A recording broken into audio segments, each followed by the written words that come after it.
Hi everyone, this article is about right to work checks and specifically new procedures which can apply from the 1st of October. So during the COVID pandemic, we did have temporary changes made on the 30th of March, which remain in place until the 30th of September. That was with the realisation that given work from home orders were often in place, it'd be very difficult to check right to work documents physically in person. The amended checks allowed these to be carried out over video calls. Scanned documents or photos could be checked using email or a mobile app, and the checking service needed to be used if an employee couldn't provide any particular documents. The workers had to submit scanned copies. A video call should be arranged with the worker, and that was in place for a number of months during the pandemic. Now, moving forwards, we're going back from the 1st of October to manual checks, but to bridge that gap in circumstances where employers may not be seeing employees face to face, particularly on day one of the employment, the government will allow certified identity service providers, or IDSPs, to check the validity of employees' documents.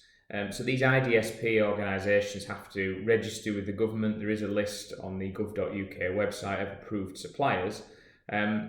Once they are verified, they can undertake the checks for British and Irish workers. This doesn't affect individuals who have a biometric residence permit or similar document. They will still be using the employer checking service to check the legitimacy of that permission to work. But we're discussing British and Irish workers. If you don't want to carry out a manual check, you can now use an IDSP.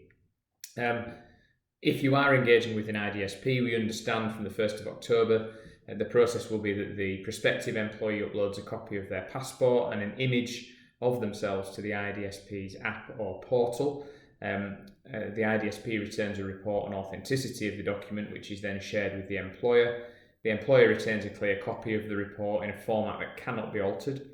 The employer satisfies themselves that the photo and the biographic details of the person presenting for work are consistent with the details in the report, and they make a record of having completed that check. In the same way that a manual check, you have to retain records. Any inconsistencies are also flagged, and evidence of those inconsistencies being resolved again has to be kept. Evidence of that right to work check has to be retained in a format that cannot be altered for the duration of employment plus 2 years. So these changes are going to be of benefit to employers who are engaging employees perhaps at arm's length, those who are working remotely, those who are working around the country where they're not in front of the centralised HR team. And we do expect that as time progresses, there will be many more IDSPs that are registering, and hopefully the process of right to work checks can be streamlined. As always, if you need any further help or assistance on this or any other employment matter, please do visit the website chadwicklawrence.co.uk or email employmenthub@chadlaw.co.uk. Thank you.